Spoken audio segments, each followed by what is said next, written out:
From the headlines, why don't we talk about Mississippi today? That's right, Mississippi, because one thing you can say about living in Alabama, like I do, at least it ain't Mississippi. What am I talking about Mississippi today? I'm talking about the Goon Squad. The Goon Squad. Turns out that, I don't know if you guys realize this or not, but there are still, in the United States, there are still racist people in the United States. And sometimes these racist people get jobs of authority in power someplace, especially in Mississippi. So it turns out in this town in Mississippi, they had this police squad called, they called themselves the Goon Squad. Now, here's the thing. I'm not talking about goons as in you've done a lot of methamphetamine or cocaine or whatever, and you're gooning to porn all goddamn night. I ain't talking about that. I'm not talking about goons like that hockey movie where that sumbitch goes in and he's the enforcer all the time. Whatever his damn name is. Sean William Scott, whatever.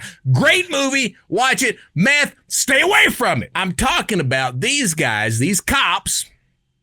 They were called the Goon Squad because they did not mind using excessive, and I mean excessive force. In fact, if you went so far into excess, they had their own little challenge coin that they gave out to their little fucking members. So what happens is, January of last year, Mississippi cops, they get this phone call. There's these two very suspicious looking African-American individuals in this white lady's home.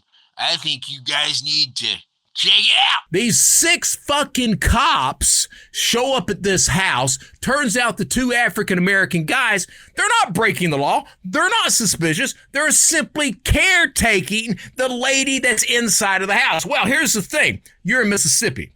They frown on that bullshit in Mississippi. So what do?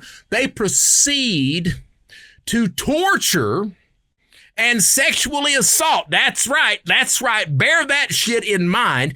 They torture and sexually assault these 2 African-American individuals. They tested tasers on them as to who had the strongest taser, as who got the best shot on these guys. Finally, after all that bullshit, one of the cops takes his service revolver, pistol, I guess it's a pistol. I don't fucking know. Glock, whatever they carry in Mississippi. Who knows? He sticks the pistol in one of the black guy's mouths, pulls the trigger, it goes off, it severs the guy's tongue, it breaks his jaw. Over a year later, this guy is still learning to talk. Then what they do, well, they erased the police camera footage. They turned off their own little, they've got the cameras on their bodies. They turned that shit off before they started because they knew where that shit was going. Erased everything, tried to cover it up from that point. Well, hard to cover shit like that up. Recently, these 6 officers were sentenced, rightfully so, to federal prison. One of them got 40 years, one of them got 10 years, the other one's got 27, and stints in between that. Now, here's the thing. I go to bed every single night, and I pray to dear Lord baby Jesus. Now, here's the thing too. Let's stop and just wait just a second now. All right.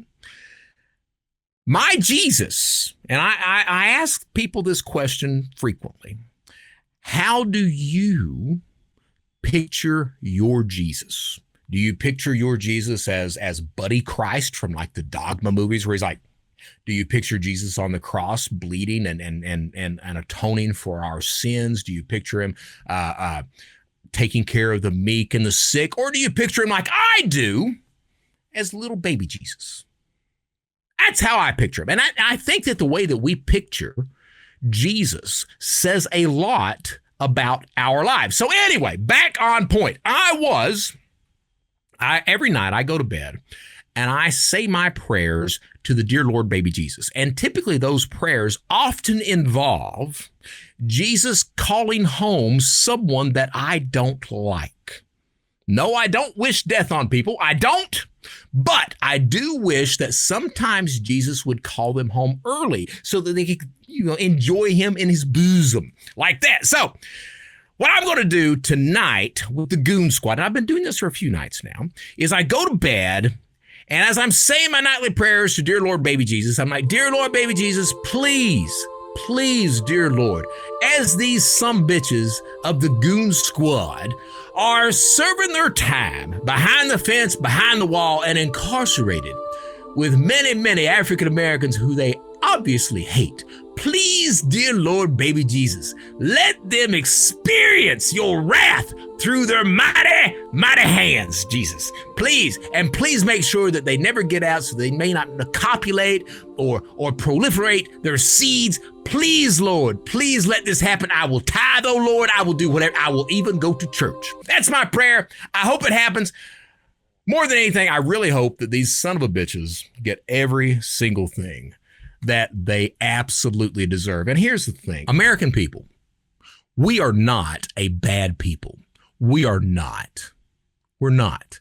But we've been taught over time that we need to watch out for ourselves.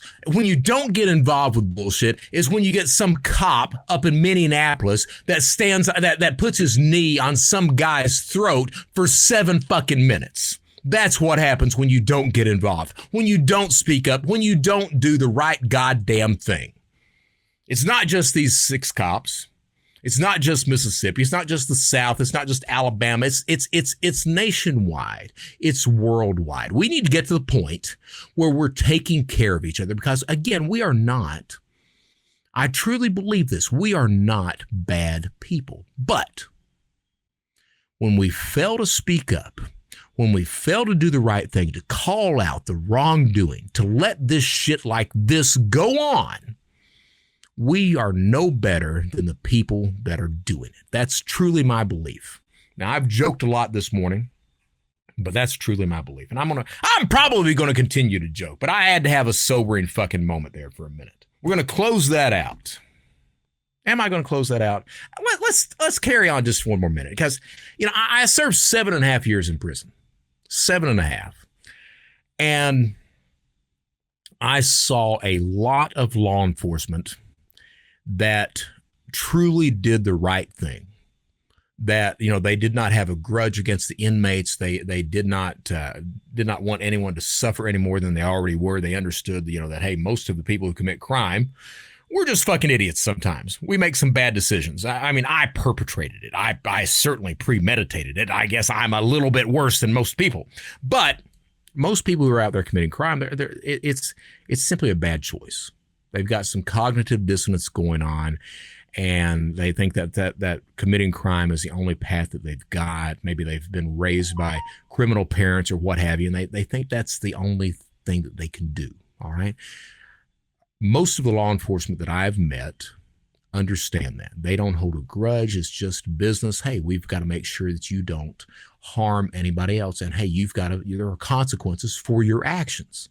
They're not judged. It's just their job to get you off the fucking street. Most prison guards that I've met, decent people. That being said, I have absolutely met assholes before. Absolutely have. Unfortunately, it goes back to this whole thing of if we are someone's peers or someone is a peer of us, it goes back to this whole thing of remaining silent, of not speaking out, of not acting, of not doing the right goddamn thing because we're scared of losing a friend, angering somebody, being the sole person that speaks up and being called out because of whatever that is. We've got to get past that. We do. We are better people than that. And I truly believe, I cannot not believe that we can't be better than we fucking are right now. These goons, these other guys that abuse power all the time, fuck you all, truly.